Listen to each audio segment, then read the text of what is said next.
حدیث نمبر 7373 حضرت ابو معمر رضی اللہ تعالی عنہ سے مروی ہے، فرماتے ہیں ایک شخص کھڑا ہوا اور امراء میں سے کسی امیر کی تعریف کرنے لگا تو حضرت مقداد رضی اللہ تعالی عنہ اس پر مٹی ڈالنے لگے اور فرمایا کہ رسول اکرم صلی اللہ علیہ وسلم نے ہمیں حکم دیا کہ ہم تعریف کرنے والوں کے چہروں پر مٹی ڈالیں۔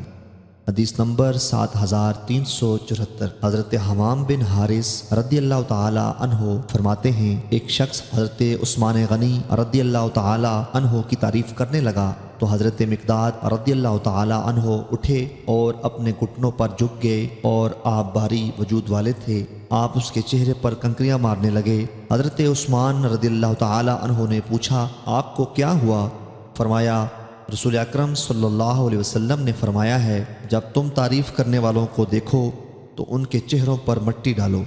حدیث نمبر 7375 ایک اور سند کے ساتھ حضرت مقداد رضی اللہ تعالی عنہ سے مروی ہے اور وہ رسول اکرم صلی اللہ علیہ وسلم سے اس کی مثل روایت کرتے ہیں۔